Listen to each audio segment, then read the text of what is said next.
Situation 1, जब parent का auditor ही component का ऑडिटर होता है तो ऑडिट रिपोर्ट ड्राफ्ट करते वक्त ऑडिट को इस बात पे रिपोर्ट करनी चाहिए कि क्या जो प्रिंसिपल प्रोसीजर जो प्रिपरेशन और प्रेजेंटेशन के लिए यूज़ हुए हैं क्या वो एज़ पर एएस हैं कि नहीं। अगर एएस पर एएस हैं तब तो ओके है, लेकिन किसी भी तरीके का अगर कोई डिपार्चर या डेविएशन हुआ है, मतलब वो जो प्रिंसिपल प्रोसीजर जो यूज़ हुए हैं प्रिपरेशन और प्रेजेंटेशन के लिए वो एज़ पर एएस नहीं है, तो ऑडिटर को एक एडवोकेट डिस्क्लोज़र देनी पड़ेगी। उसके बाद ये अपना एक्सप्रेस ओपिनियन एक्सप्रेस कर सकता है कंसोलिडेटेड फाइनेंशियल स्टेटमेंट के ट्रू एंड फेयर व्यू के ऊपर।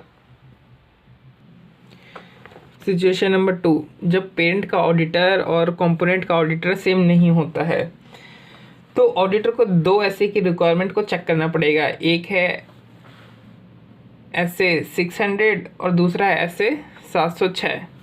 तो ऐसे 706 के अकॉर्डिंग अगर ऑडिटर अपनी सीएफएस के अंदर कंपोनेंट ऑडिटर की ऑडिट की रेफरेंस देना चाहता है तो वो दे सकता है, बस उसे ये बताना पड़ेगा कि सीएफएस का इतना पोर्शन अदर ऑडिटर ने ऑडिट किया है।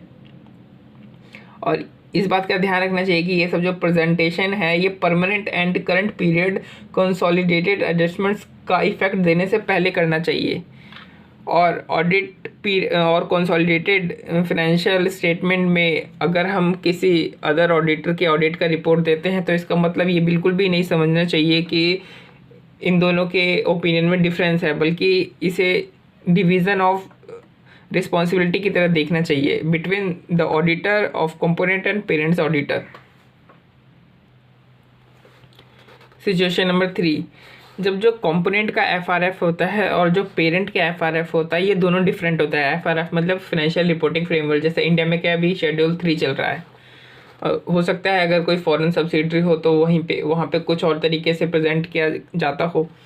तो 2 ऑप्शंस होते हैं। पहला ऑप्शन तो ये है कि जो पेरेंट का जो मैनेजमेंट है वो खुद ही कंपोनेंट जो फ्रेमवर्क यूज़ कर रहा है उसको कंसोलिडेटेड फाइनेंशियल स्टेटमेंट के फ्रेमवर्क पे कन्वर्ट कर ले, और जो कन्वर्जन के जो एडजस्टमेंट्स हैं उनको अपने जो प्रिंसिपल ऑडिटर है उससे एडजस्ट करा ले, ताकि ये इंश्योर किया जा सके कि हाँ ये कंसोलिडेटेड फाइनेंशियल स्टेटमेंट्स के लिए जो कंपोनेंट का जो फाइनेंशियल स्टेटमेंट है वो सूटेबल है और अप्रोप्रिएट है। दूसरा अल्टरनेटिव तो ये है कि जो कंपोनेंट है वो खुद ही क्या करे, फाइनेंशियल स्टेटमेंट को पेरेंट की अकाउंटिंग पॉलिसी के अकॉर्डिंग प्रिपेयर करे।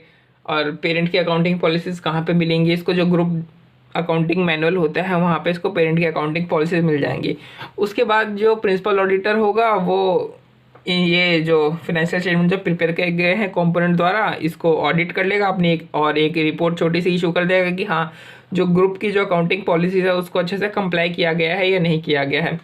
और इस बेसिस पर जो प्रिंसिपल ऑडिटर है फिर डिसाइड कर पाएगा कि क्या कंपोनेंट के ऑडिट रिपोर्ट के ऊपर रिलाई करना है कि नहीं करना है, और इस बात का रेफरेंस वो अपने कंसोलिडेटेड फाइनेंशियल स्टेटमेंट में भी देगा कि हमने रिलाई किया है या नहीं किया है। सिचुएशन नंबर 4, कि जो कंपोनेंट ने जो ऑडिटिंग फ्रेमवर्क यूज़ किया है वो पेरेंट के ऑडिटिंग फ्रेमवर्क से डिफरेंट है। तो यहाँ पे हम ऑडिटिंग फ्रेमवर्क की बात कर रहे हैं, फाइनेंशियल रिपोर्टिंग फ्रेमवर्क की बात हम ऑलरेडी कर चुके हैं, ठीक है। तो फाइनेंशियल स्टेटमेंट और सीएफएस की ऑडिट, हम यहाँ पे ऑडिट की बात कर रहे हैं, फिर से बता देता हूँ, फाइनेंशियल स्टेटमेंट की प्रिपरेशन या प्रेजेंटेशन की बात नहीं कर रहे हैं। तो फाइनेंशियल स्टेटमेंट और सीएफएस की audit as per Indian GAAS द्वारा परफॉर्म करी जानी चाहिए। फॉर एग्जाम्पल इंडियन गैस कौन से होते हैं, four SAs issued by ICAI, है ना।